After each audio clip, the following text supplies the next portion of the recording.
E o Bolsonaro fica, olha só, é contra essa fala que o Bolsonaro está se insurgindo. Agradeço ao líder maior, sem o qual esta vitória não seria possível. Eu queria voltar a repetir. Eu agradeço ao líder maior, sem o qual nós não teríamos esta vitória. O meu amigo que me deu a mão na hora mais difícil, governador Tarcísio de Freitas.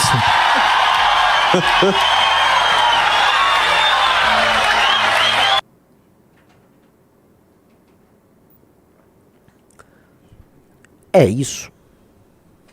É sobre isso. É sobre isso. O Bolsonaro ele está se insurgindo contra uma postura de deferência que o prefeito de São Paulo teve agora com relação ao Tarcísio, porque o Tarcísio foi homem com ele. O Bolsonaro precisa entender, o Bolsonaro não foi homem com o Ricardo Nunes. O Bolsonaro não foi homem com o Pimentel, o Bolsonaro não foi homem com o Paulo Eduardo Martins. O Bolsonaro tá agora indo pra cima de quem marcializou, mas lembremos que o Bolsonaro no dia da votação marcializou. Esse cara aí no segundo turno é bom, né? Ele é inteligente, ele é esperto. Ele falou isso no dia da votação, no primeiro turno em São Paulo. Ou esse cara é um bosta. A gente sempre precisa lembrar, porque agora ele tá tentando se comparar ao Trump, né? O Bolsonaro é um bosta. E não é que o Trump é uma maravilha, não é isso. Não é nada disso. É que o Bolsonaro é muito ruim. O Bolsonaro não é nem que só ele é burro, ele é muito sem caráter. Tem caráter nenhum esse cara. Esse cara é outro, assim como as Uniões Brasis aí, não sei o quê. Ele é outro que o que ele fala não se escreve. Hoje alguém confia em ter o Bolsonaro como um aliado? Letra morta. O que ele combina com você, ele descumpre no dia seguinte. Ele tava lá apoiando a Cristina Gremel. Esse cara aí não vale nada. Esse cara é um bosta. Desculpa falar palavrão aqui. Esse cara é um bosta. E agora ele tá nessas de atacar o Tarcísio, porque ele precisa colocar a imagem, ele precisa se colocar no jogo. E aí ele tá se colocando no jogo como uma maneira. Gruda novamente no Trump, acha que por conta das relações com o Trump vai haver algum tipo de alteração na correlação de forças aqui com o TSE, e aí o TSE vai devolver a elegibilidade pra ele e ele concorre em 26. Ele concorrer em 26, aumenta o poder dele de barganha dentro do próprio PL, porque aí ele vira o grande puxador de votos e os deputados têm que se submeter a ele, Bolsonaro, para se eleger. Ele também lança uma bancada de senadores para mudar a correlação de forças dele, aí sim, com o Xandão de maneira mais objetiva, né, para ficar uma sombra de impeachment na cabeça do Xandão o tempo todo.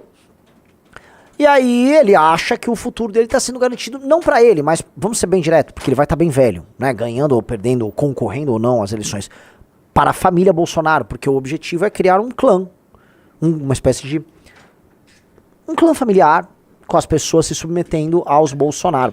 Lembremos que isso está acontecendo, e é muito louco, tá? Porque eu peguei ali umas discussões que estão rolando na direita americana, até mandei pro Russo e pro Orlando, sobre a necessidade, eles estavam falando da transformação do trumpismo num culto.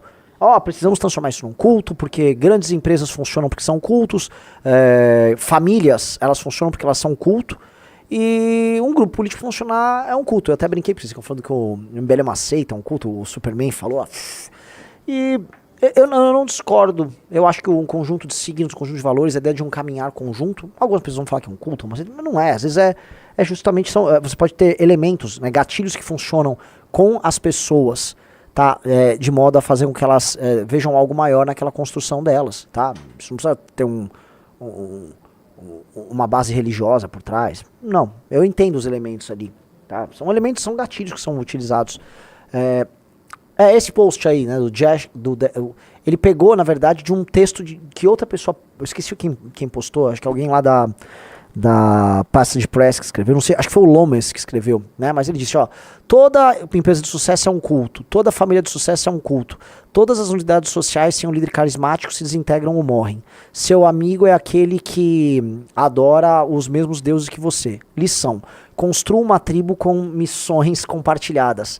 Resista à psyop individualista. Você precisa, vamos dizer, otimizar o seu culto, tá? Eu entendo a linguagem e eu concordo, né? Inclusive, né? Lição, coloca. Construa uma tribo com missões compartilhadas. Gostei dos termos utilizados ali, tá? Pessoal, likezão na live. Deixe seu joinha aí, ajude a live a crescer. Tá? Então, muito like aí na live, muito like. Então, eu acho muito interessante esse tipo de leitura, porque errado não tá.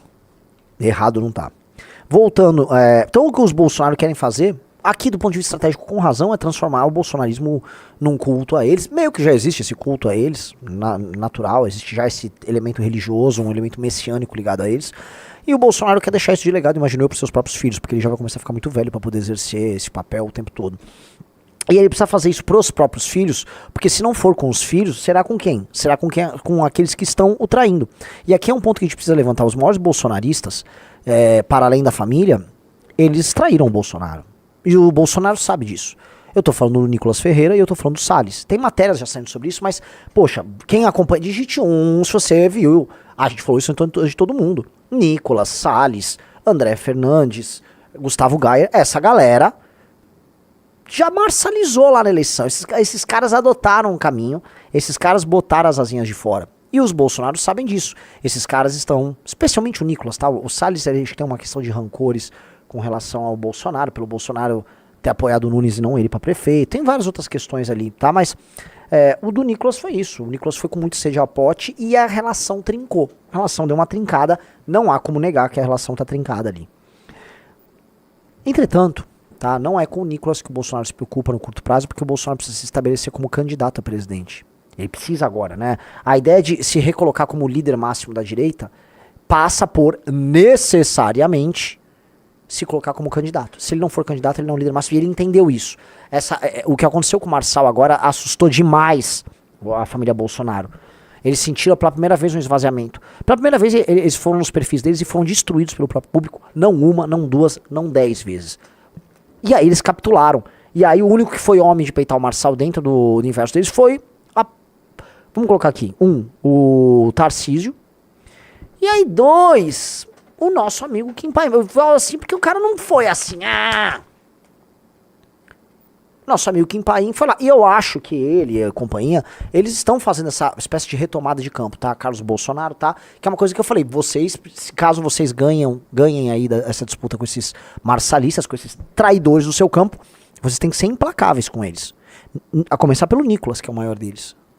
E tem que ser justamente na cabeça. Porque tem duas maneiras de destruir um bloco. Ou você pega os menores por baixo e chega no maior, ou seja, desarticula, ou pega o maior e aí os menores, né, se submetem.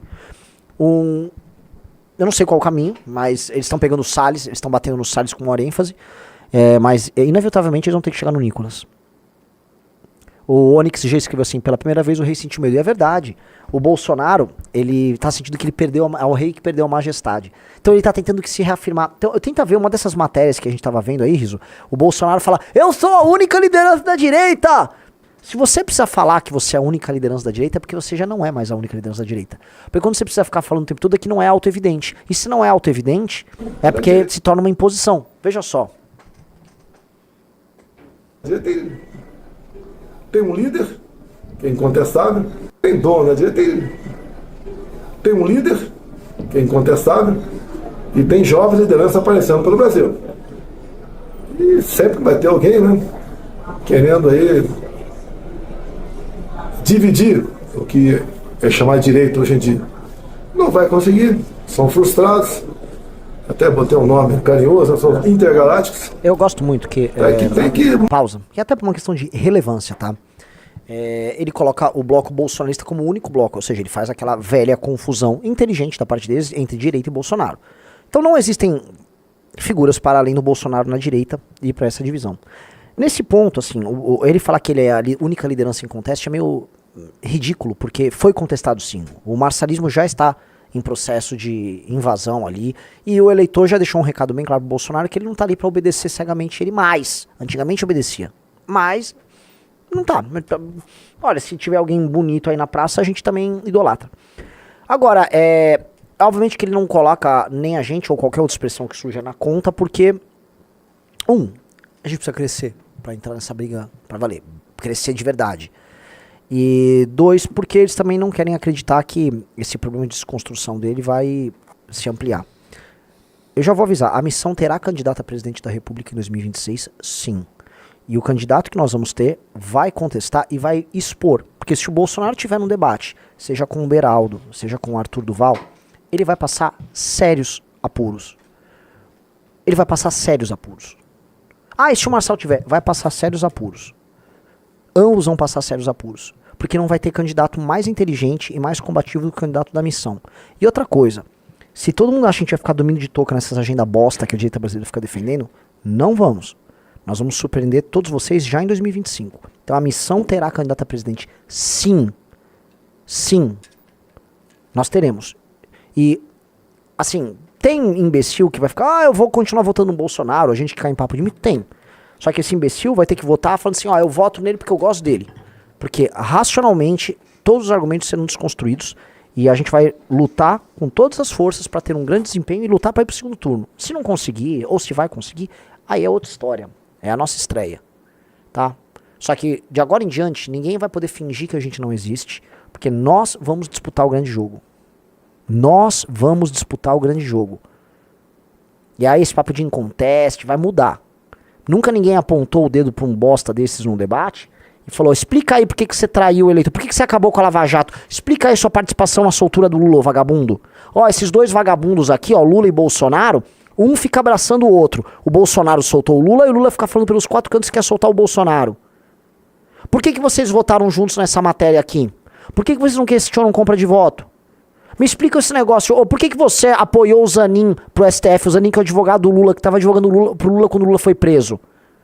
Hein, seu vagabundo? Explica a rachadinha do teu filho. Por que você entregou a Lava Jato pra salvar a bosta do teu filho, aquele corrupto do Flávio? Ouvir isso de um petista que é ladrão é uma coisa. Você roubou também. Ouvir isso do Beraldo, do Arthur, eu quero ver. Aí quem vai dizer? Você gosta das ucranianas. Você aí abusou das ucranianas. Que é isso que ele vai falar? Que no que se for o Arthur retrucaria fácil. Pelo menos eu gosto de mulher, diferente dos teus filhos, que são tudo uns bunda, né? Vai ser complicado. Então, eu falo isso porque os tempos de teste estão acabando.